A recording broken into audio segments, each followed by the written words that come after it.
যারা আমার পূর্বের ভিডিওগুলো দেখেছেন তারা অনেকেই জেনে থাকবেন যে আমি রক্ত স্বল্পতা বা রক্ত শূন্যতার চিকিৎসা হিসেবে রক্ত পরিসঞ্চালনকে অত্যন্ত ঘৃণা করি। অর্থাৎ আমি একেবারেই চাই না যে যাদের রক্ত স্বল্পতা বা রক্ত শূন্যতা হয়েছে তাদেরকে ব্লাড ট্রান্সফিউশন দেয়া হোক। এর কারণ হচ্ছে, একে তো রক্ত মোটেও নিরাপদ ঔষধ নয়, এর অনেক ক্ষতিকর দিক আছে। আর এছাড়াও উন্নত দেশে রক্তকে নিরাপদ করার জন্য যে সমস্ত ব্যবস্থাপনা আছে, আমাদের অধিকাংশ ব্লাড ব্যাংকেই কিন্তু রক্তকে নিরাপদ করার জন্য সে সমস্ত উপযোগিতা এখনো আমরা করে উঠতে পারিনি। সেজন্য রক্ত স্বল্পতা বা রক্ত শূন্যতার চিকিৎসা হিসেবে আমাদের অবশ্যই দেখা উচিত যে আয়রনের অভাব থাকলে আয়রন দিয়ে, ভিটামিন B12 এর অভাব থাকলে ভিটামিন B12 দিয়ে, রক্ত যদি ভেঙে যায় তা যাতে না ভাঙে সে ধরনের ওষুধ ব্যবহার করে ইত্যাদি বিকল্প পদ্ধতিতে রক্ত স্বল্পতাকে সারিয়ে তোলার চেষ্টা করা। কিন্তু এরপরও আমরা দেখে থাকি যে অনেক সময় রক্ত শূন্যতা হলেই একটা উপদেশ দিয়ে দেওয়া হয়, যান আপনার রক্ত কমে গেছে, 2 ব্যাগ বা 3 ব্যাগ ব্লাড নিয়ে নেন। এটাকে খুব সাদামাটা চোখে দেখা হয়।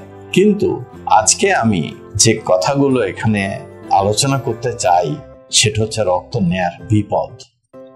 আসলে রক্ত প্রথমত দেওয়ার সময় ডোনারের গ্রুপ এবং যিনি রক্ত নেবেন সে রোগীর রক্তের গ্রুপকে যেমন মিলিয়ে দেখা হয়, তেমনি সে রক্তের ভিতর কোনো ইনফেকশন আছে কিনা এগুলো দেখা হয়।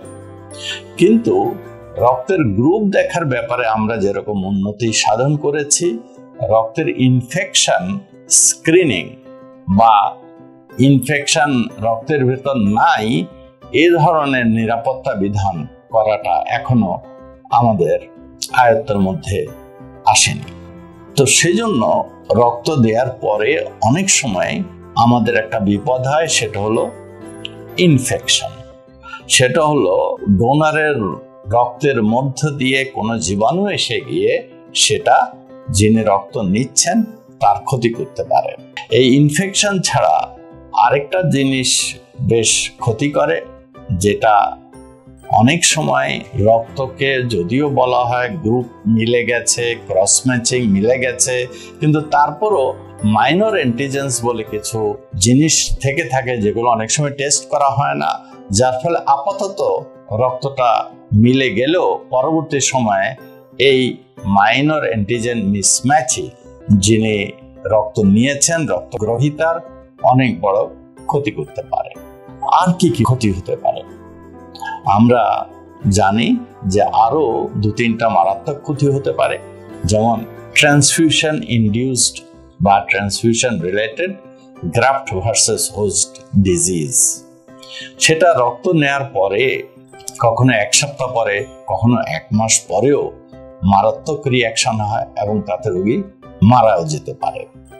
তো এই ধরনের সাইড ইফেক্ট যদিও খুব কম কিন্তু হয়ে থাকে, এবং যখন হয় তখন রোগীকে বাঁচানোর কোনো উপায় থাকে না।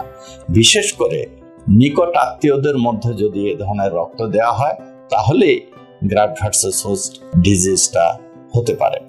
ট্রালি বা transfusion related acute lung injury এ ধরনের মারাত্মক ক্ষতির কারণে রোগী অনেক সময় রক্ত দেওয়ার 6 ঘন্টা পরই মারা যেতে পারে।